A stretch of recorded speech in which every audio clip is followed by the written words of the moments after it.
Gravity is what keeps your feet firmly planted on the ground. That's why the average person can only jump about 1.5 feet straight up. But if we had to live on another planet, say Venus or Saturn, let's find out what difficulties we'd have to endure there. We'll try Mercury first, as it's closest to the Sun. The gravity on this planet is less than half that on Earth, so you'll be able to jump about 4 feet high. That is, if you can stand the temperatures.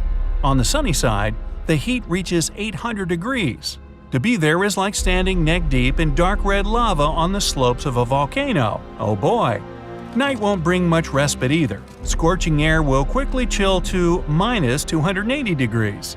You'll also have to be patient, since one day on Mercury lasts 176 Earth days. Well, hopping from this inhospitable place to even less welcoming Venus. You'd be able to see Earth from here if not for the whirling mass of clouds above. They create a monstrous greenhouse effect, as well as immense atmospheric pressure. If you were to jump here, you'd make it just shy of 1.7 feet high, because the mass and size of Earth and Venus are almost similar, with Venus being a little smaller. Besides the constant temperature of a blazing furnace, rain here wouldn't bring relief. The clouds up there are made of sulfuric acid. Skipping our home planet, we go straight for its moon, Luna as it's otherwise called. Gravity here is less than a fifth of that on Earth, so if you jump, you'll rise almost 9 feet in the air and won't touch the ground again for several seconds. It's hard to believe this desolate piece of space rock makes tides on Earth habit.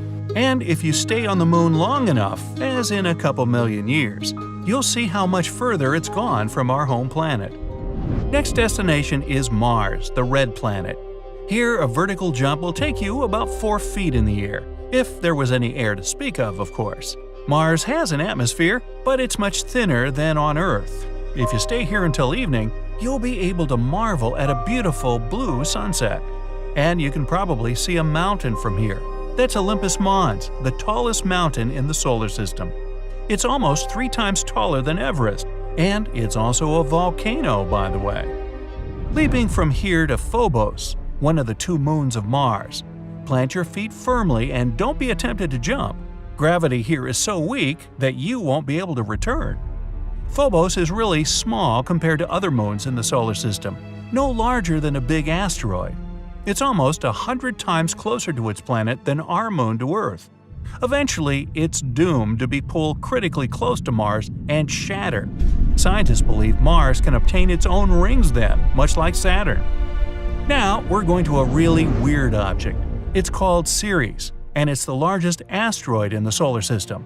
So large, in fact, it was later classified as a dwarf planet. It's almost exactly halfway between Mars and Jupiter, somewhere in the main asteroid belt. If you jump here, you'll be taken up almost 52 feet and then slowly fall back.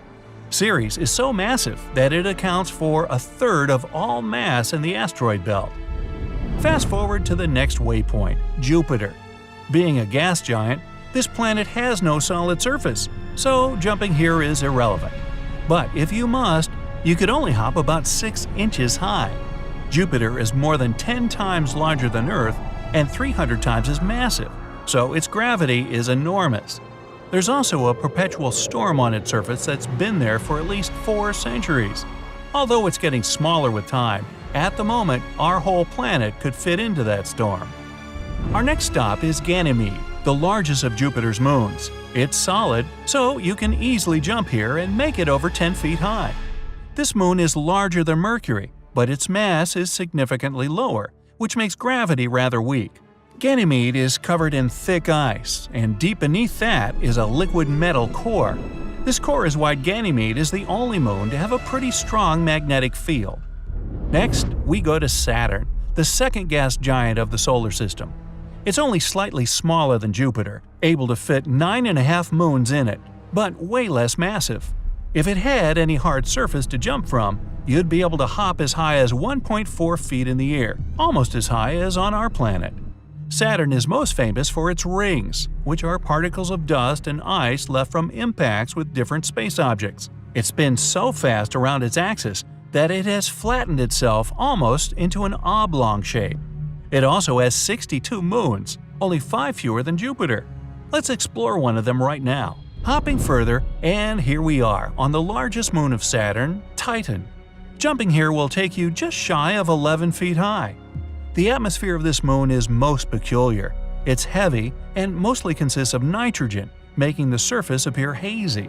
It's also made almost entirely of ice, but there's rock underneath, and water is only thought to be deep below, near the core.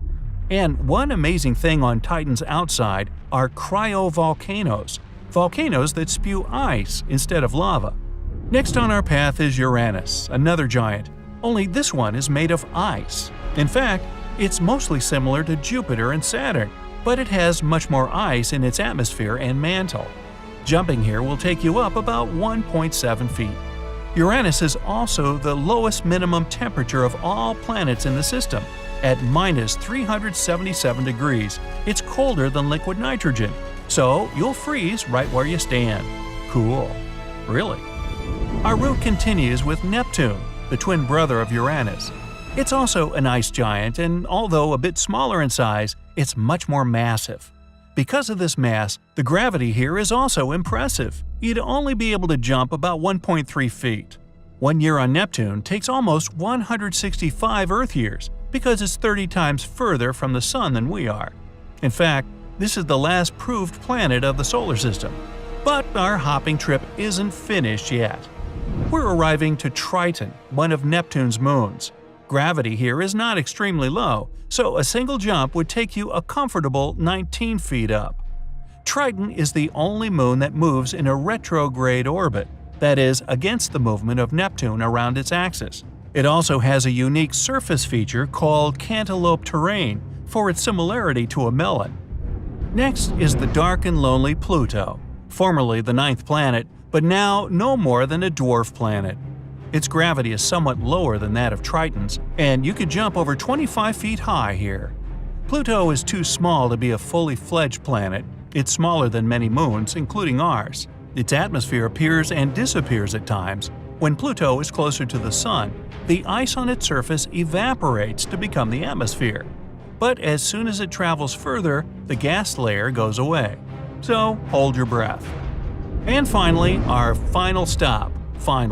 It's Eris. It's a dwarf planet that travels in and out of the Kuiper Belt, a second asteroid belt that's 20 times as wide as the one between Mars and Jupiter. Jumping on Eris's surface would take you up about 18 feet. This object was actually the reason why the term dwarf planet appeared in the first place. Astronomers wanted to call it the 10th planet of the solar system, but then reconsidered. And if they hadn't, who knows? Maybe we would have had even more planets afterwards. Oops, this just in. The universe really doesn't care what we deem planets or moons. It's too busy with important stuff.